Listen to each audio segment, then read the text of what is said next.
विदेशी फंडिंग को लेकर एफसीआरए कानून में मोदी सरकार कुछ बड़े बदलाव करने जा रही है। इसे लेकर एक बिल जो है वो संसद में पेश होने वाला है। कहा जा रहा है कि अगले हफ्ते ये पेश भी हो सकता है। इसी बीच इस बिल को लेकर देश से लेकर विदेशों तक में चर्चा होने लगी है। अमेरिकी सांसद तक इस बिल का विरोध कर रहे हैं। आखिर क्यों कर रहे हैं और इससे अमेरिका का क्या लेना देना है, ये समझेंगे। हमारे साथ नवीन सर हैं कि इस एक्ट से अमेरिका तक में क्यों बवाल मचा हुआ है और विपक्ष तो खैर इसका विरोध कर ही रही है। इस बिल के प्रावधानों के बारे में हम जानना चाहेंगे आपसे।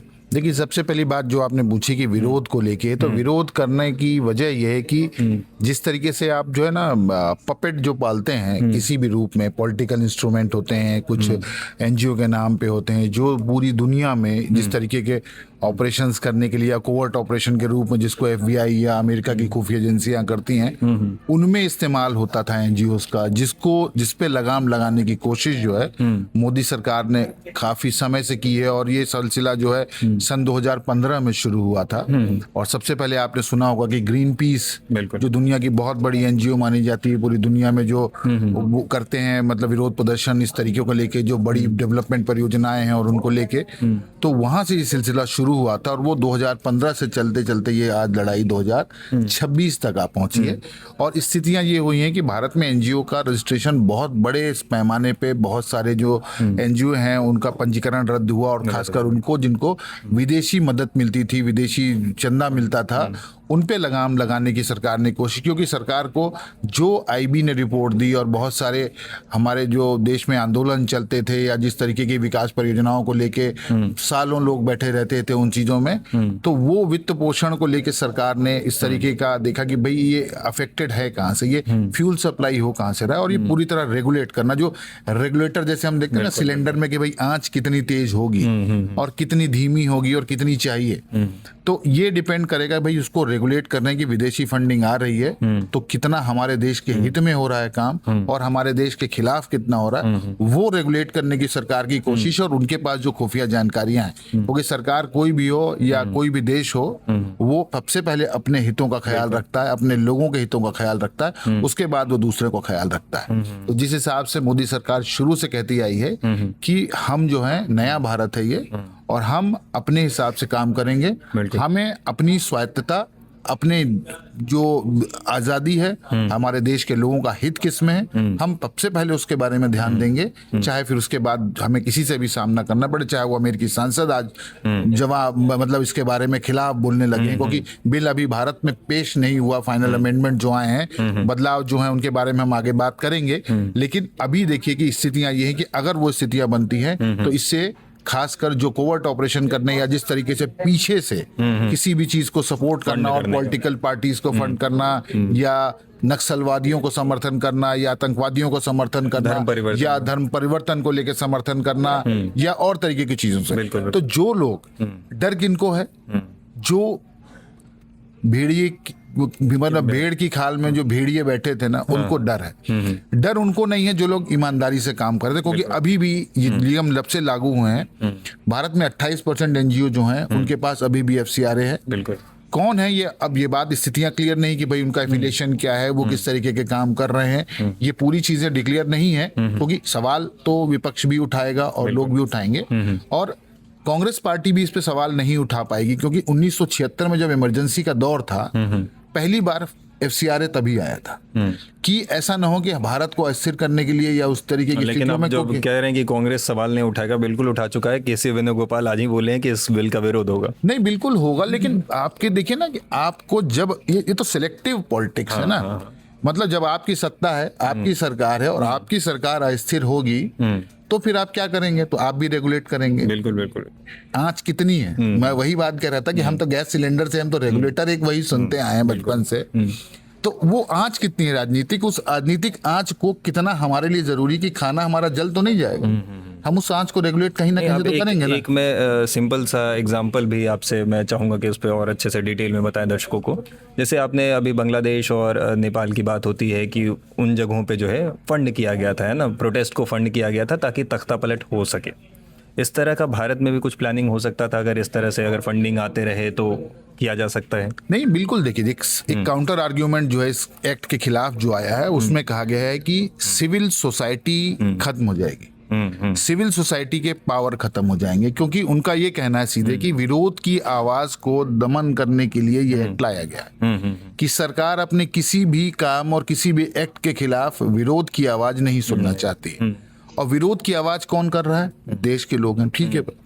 फॉरेन फंडिंग का विरोध की आवाज से लेना देना क्या है? वित्त पोषण, देखिए मैं कह रहा हूं कोई भी आदमी, अगर आज कोई भी, अगर आप हाल ही का जो आप देखें जो आंदोलन हो रहा था, जो जनजी का आंदोलन जो चल रहा था, धर्मेंद्र प्रधान के इस्तीफे को लेकर बैठे हुए थे, बच्चे बैठे थे, उनका तो कोई एनजीओ नहीं था। नहीं, जब शुरुआत हुई, चीजें हुई, लोगों ने जिस तरीके से, लोगों ने, किसी ने खाना भेजा, किसी ने लोगों की दूसरे, किसी पानी कर रहा था, कोई दवाइयों की व्यवस्था कर रहा था, कोई लग रहा था कि भाई हम टेंट कर रहे हैं, कोई जो जिस तरीके से, कोई सफाई करने में लगा हुआ आपस में, तो वो अपने म्यूचुअल कॉपरेशन से करे। और इतने दिन तक, तकरीबन 1 महीने का जो आंदोलन था चला, वित्त पोषण को लेकर किसी ने सवाल नहीं, क्योंकि न तो उन्होंने कोई चंदा लिया, न चंदा दिया, न कोई ट्रांजैक्शन हुआ, चीजें स्मूथली चली गई। अब आंदोलन तो वो भी लोक आंदोलन था, लेकिन अगर कोई लोक आंदोलन ऐसा हो जहां पे बैठे हुए, मान लीजिए मैं कह रहा हूं कोई डैम बन रहा है, जैसे मान लीजिए नर्मदा, जो सरदार वल्लभ भाई पटेल के नाम पर जो डैम बना हुआ है नर्मदा का, उसको लेके विवाद था, नर्मदा बचाओ आंदोलन बहुत दिनों तक चला, उनको लेके भी था कि विकास परियोजनाओं में। उसके बाद कुडनकुलम का सबसे बड़ा एग्जाम्पल, जो आप देखें कि जिस तरीके की जब चीजें हुई और लगातार जो विरोध चला, तो जब पीछे से जानकारियां आई कि भाई इतना बड़ा आंदोलन जब खड़ा हो रहा है, तो पीछे से कौन है जो इन आंदोलन को कर रहा है और इतना वो हिंसक हो जाए आंदोलन। तो जब हिंसा आ जाए आंदोलनों में, और खासकर तब जमीन के अधिग्रहण की बात है, सरकार जमीन अधिग्रहण को लेके बैकफुट पे भी गई, बिल भी लाई, लेकिन कुछ परियोजनाओं में तो आपको काम करना ही होगा ना। ऐसा तो है नहीं कि आप पूरी दुनिया में, कि पूरी दुनिया उन चीजों पे काम करे और भारत में जब हो तो उस चीज के लिए फंड का विरोध करें कि भाई बात मत करिए। क्यों? या तो आप, ऐसा है कि आपकी अपनी इकोनॉमिक स्ट्रेटजी है कि भारत में अगर न्यूक्लियर अगर अपना पावर कर लेगा और सेल्फ सस्टेन हो जाएगा, तो हमसे जो पुराने हमारे पास जो थर्मल पावर के इक्विपमेंट हमसे कौन खरीदेगा, और चीजें जो है हमसे कौन खरीदेगा। तो हम अपने बारे में सोचते हैं। दूसरा, नक्सलवाद हमें सबसे बड़ा एग्जांपल, देखिए मतलब छत्तीसगढ़ में तकरीबन 17 साल रहा मैं, मेरी एजुकेशन बचपन की पूरी वहीं है।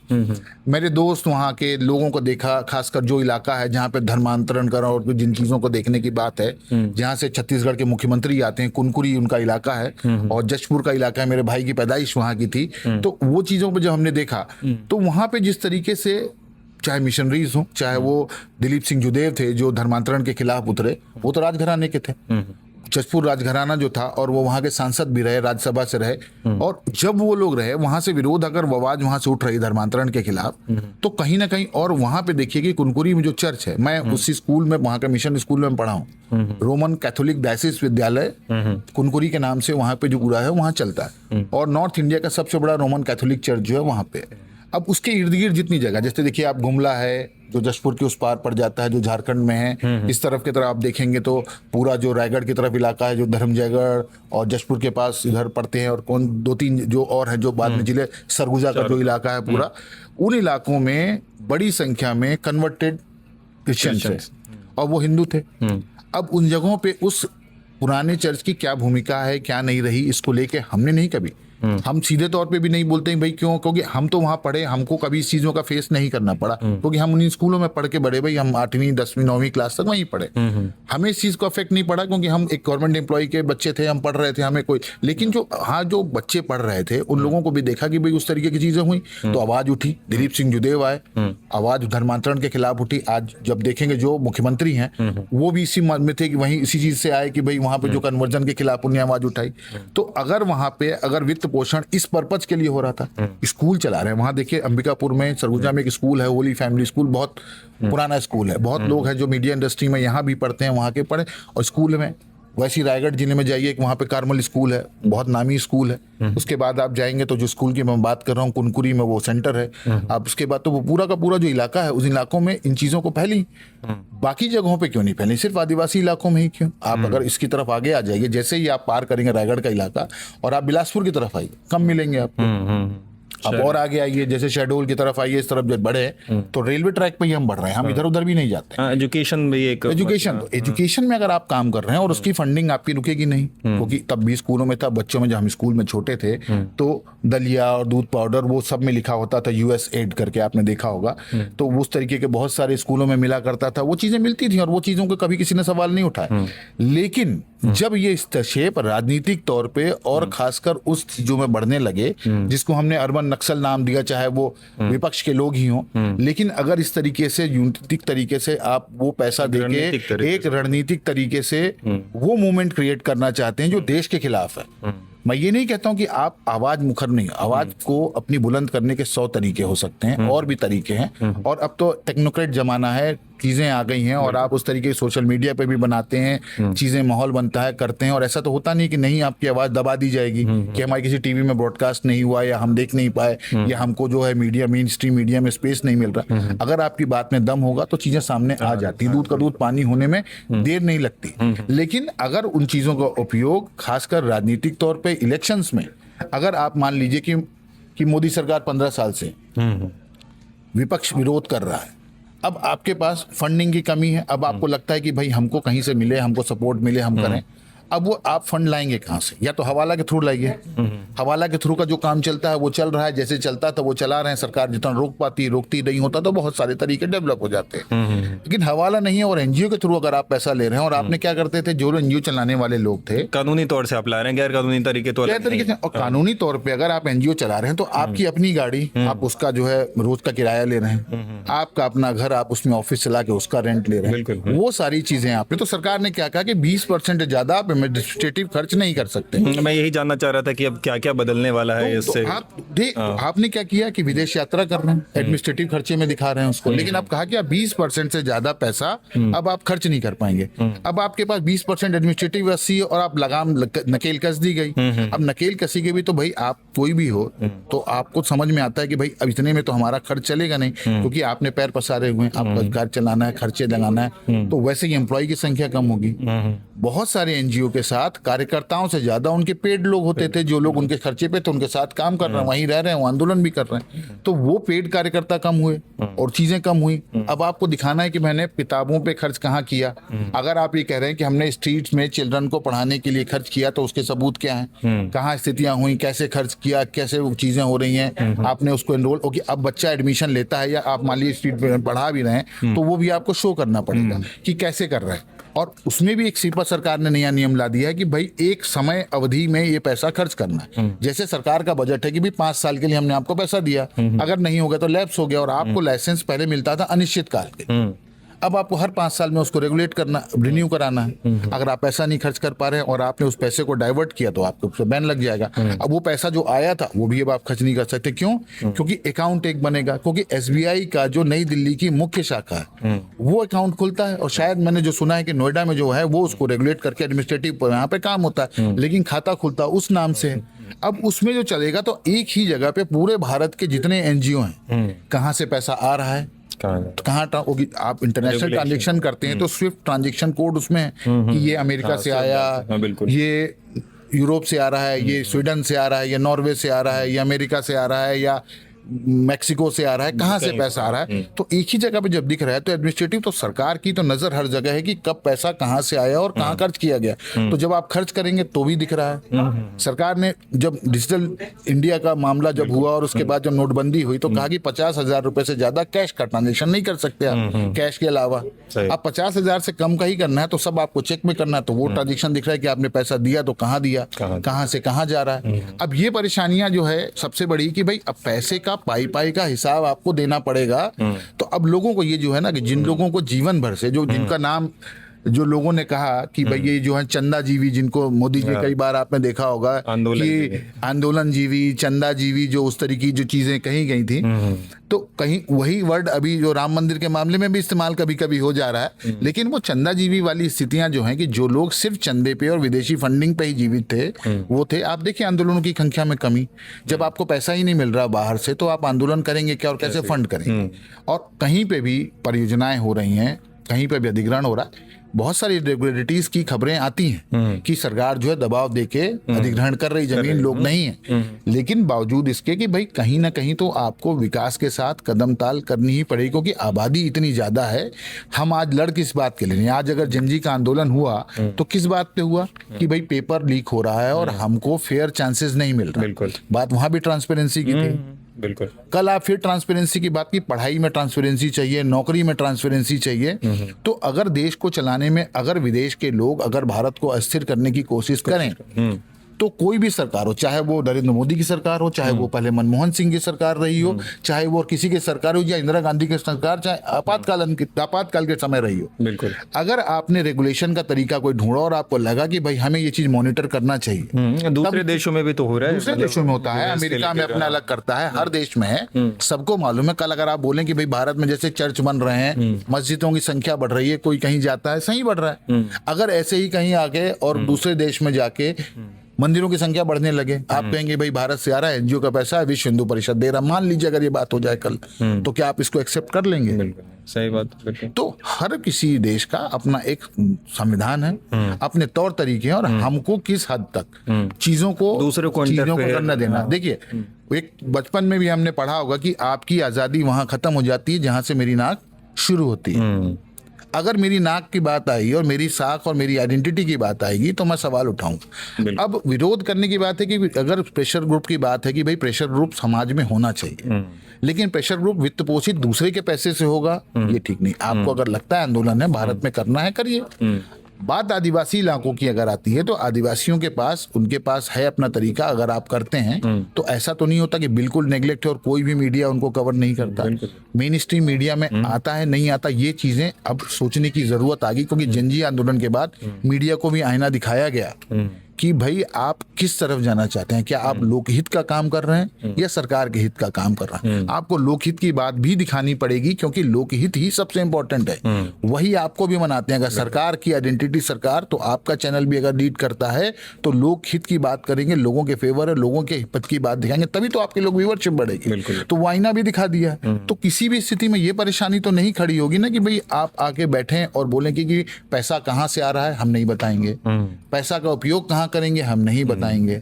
पैसा कैसे आ रहा है, कहाँ खर्च करेंगे, ये भी नहीं बताएंगे। पढ़ाई का पैसा आप बोलेंगे कि हम किसी और में लगा रहे हैं, तो नहीं। तो पारदर्शिता की लड़ाई है, पारदर्शिता। और सबसे बड़ा जो सब लोगों को परेशानी हो रही है वो ये है कि एक अलग से एक अथॉरिटी बना दी जा रही है, जिसमें उनमें साफ कहा गया कि धार्मिक तौर पर कोई ढांचा अगर खड़ा हुआ है उसका एग्जिस्टेंस रहेगा, टूटेगा नहीं। पैसा फ्रीज होगा, उसका संचालन सरकार को जैसे करना होगा वो करेंगे, उन चीजों में कहीं कोई नहीं आएगा। लेकिन वो पैसा सरकार के पास चला जाएगा, वो सरकार उस पैसे का उपयोग कैसे करेगी वो सरकार निर्धारित करेगी। तो ये चीजें तो जब जमीनी स्तर पे चीजें आ जाएंगी और उसके बाद चीजें दिखेंगी कि भाई इनका इम्पैक्ट कितना किस तरीके से पड़ रहा है। हाँ, लेकिन एक जगह सवाल उठ सकता है कि भाई कहीं व्यक्ति पढ़ाई को लेके अगर बात है कि बच्चों की पढ़ाई है, विदेश से कोई लोग फंड करना चाहते हैं कि भाई बच्चा पढ़े, बच्चों के वेलफेयर के लिए, उनके लिए चीजें अच्छी, पढ़ाई स्वास्थ्य में कहीं भी नहीं होना चाहिए। बात सवाल खड़ा हुआ, अगर मूर ने खड़ा किया तो मूर ने एक ही बात बोली कि खासकर चर्चेस, उन्होंने बोला कि जो धार्मिक संस्थाएं हैं उनके संचालन, उसके बाद उन्होंने कहा कि जो हॉस्पिटल्स जो है खोले हुए हैं, जो खासकर आप देखेंगे कहीं पे भी कि क्रिश्चियनिटी का पूरा सेटअप जो है उसमें क्या होता है, एक स्कूल है, उसी के साथ एक हॉस्पिटल होता है, चर्च होता है, और पूरा सोसाइटी वही उसी हिसाब से चलती है और वही पूरा सेटअप चलता है। अब उसके वित्त पोषण के लिए जमीन भी बहुत है, क्योंकि कभी डेटा पिछले साल आया तो सबसे ज्यादा जो जमीन है जो मिशनरीज के ही पास है, जो संस्थाओं में देखेंगे तो वो एक डेटा आया था। आपत्ति उसमें किसी को नहीं कि भाई है आपके पास जगह, आप वित्त का, लेकिन आपको वित्त पोषण के लिए दूसरी जगह से आना, उन पैसे का खर्च करना, तो फेयर मीन से लाइए ना। कॉर्पोरेट सोशल रिस्पॉन्सिबिलिटी में ऐसा तो है नहीं कि माइक्रोटेक भारत में काम, जो माइक्रोसॉफ्ट है जो वो काम कर रही है, मेटा काम कर रही है, तो अगर अमेरिका के लोग सबमिट कर देना चाहते हैं पैसा, तो आप उनके माध्यम से भी दे सकते हैं कि भैया कॉर्पोरेट सोशल रिस्पॉन्सिबिलिटी है, फेयर मीन्स से अगर है, फेयर मीन्स से आइए, तो वो भी अपनी बात दिखाएंगे भाई हमने पैसा कहाँ खर्च किया। तो वो स्थितियां निर्मित हुई हैं और इसमें सरकार वित्तीय स्वायत्तता के मामले में आजादी उनको नहीं दे रही है। बिल्कुल ठीक है कि पैसा आएगा, आप कैसे खर्च करोगे, लेकिन एब्सोल्यूट कंट्रोल ना हो। ऐसा भी नहीं है कि भाई आप उनके रोजमर्रा के कामों में पूरी तरह से बाधा डालें और वो चीज है, इस चीज पे ऑब्जेक्शन होगा। और ये शायद है कि भाई एक एक चीज का आपको देना, और कई बार क्या होता है एडमिनिस्ट्रेटिव खर्चे में, आप नॉर्मली कहीं यात्रा करते हैं तो आपको हर चीज के बिल नहीं मिलते, आपने चाय पी, वो उतना डिफरेंस तो नेगोशिएबल जो डिफरेंस होगा वो तो आदमी समझ लेगा। लेकिन अब जो बड़े करोड़ों रुपए के, जो अब 22,000 करोड़ अगर एक साल में आता है जो फंड, उसका एक डेटा आया है, तो ये बड़ा अमाउंट है ना। तो इस बड़े अमाउंट को खर्च के लिए तो फिर नहीं, उसकी एक रेगुलेटरी बॉडी होना चाहिए, बिल्कुल होना चाहिए। और रेगुलेटरी अगर हो रही है, ऐसा नहीं है रेगुलेटरी नहीं थी, लेकिन सरकार ने उसको और ज़्यादा टेक्नोलॉजिकली और चीज़ों एनेबल कर दिया, एक एडमिनिस्ट्रेटिव अथॉरिटी बना के बैठा दिया कि भाई अब चीज़ें होंगी। तो अब अथॉरिटी बनने का मतलब ये थोड़ी हो जाता है कि हमेशा हम जाके चीज़ों को पकड़ के बैठ गए कि भाई हम आपको छोड़ेंगे नहीं, पैसा आएगा, ये तो हमारी सरकार के खाते में गया, अब आपको नहीं मिलेगा। तो वो स्थिति नहीं होगी, लेकिन थोड़ा सा तो कॉपरेट कुछ चीज़ों में करना है कि जैसे जिन चीज़ों में आप कई बार होता है कि जैसे अभी कोविड में हमने देखा कि भाई विदेशों से मदद तो सरकार को भी मिलती है हेल्थ के रूप में। हमने भी तो चीन भेजा था, मास्क भेजे, हमने भी भेजी थी पीपीई किट, हमने भेजा, सरकारों के माध्यम से हुआ। और विदेश की मदद अगर करनी होगी तो लोगों को, तो लोग उस दौर में अगर ऐसी घड़ी आती है तो लोग इसकी मदद तब भी करते हैं। कभी भूकंप आता है, कभी बाढ़ आती है, असम में है, लोग जाके अपनी तरफ से जो कर रहे हैं, तो ऐसी स्थिति में तो लोग आपात स्थितियों में तो अपने आप खड़े हो जाते हैं। लेकिन आप उन चीजों का लोकतांत्रिक जो सेटअप है कि इलेक्शंस को आप प्रभावित करने की कोशिश करें, आप लोगों के उन चीज़ों को प्रभावित करें कि भाई कि आपका हित क्या है, और आप उसको किसी तीसरे के द्वारा डिक्टेट की हुई बात तीसरे से बनाएं, तो आर्टिफिशियली क्रिएटेड पब्लिक मूवमेंट्स को लेकर सरकार बहुत सतर्क है कि ऐसा ना हो कि कोई आर्टिफिशियल तरीके से कोई चीज क्रिएट हो। और आर्टिफिशियल वर्ड अपने आप में बहुत निगेटिव है, भले हम आर्टिफिशियल इंटेलिजेंस की बात करते हैं, लेकिन चीजें अभी हमको लगता है कि चीजें हो रही हैं सकारात्मक है, लेकिन आर्टिफिशियली चीजें जब होती हैं तो वो नकारात्मक ही, और वो नकारात्मक दिशा में ही लेके जाएगा। फिलहाल एक विस्तृत चर्चा जो हो गया FCRA पे हम लोगों के बीच, दर्शकों के लिए हम लोग लेके आए हैं। अब जो है वो पूरी नज़र है, अब संसद में अगर बिल आता है तो उस पर विपक्ष किस तरह से रिएक्ट करता है, सरकार क्या जवाब देती है विपक्ष के सवालों का, इस पे सबकी नज़र बनी होगी। खबरों की रणभूमि में यहाँ शोर नहीं, सोच लड़ती है, जहां शब्द नहीं फैक्ट्स वार करते हैं, और हर सवाल खोलता है सच की नई परत।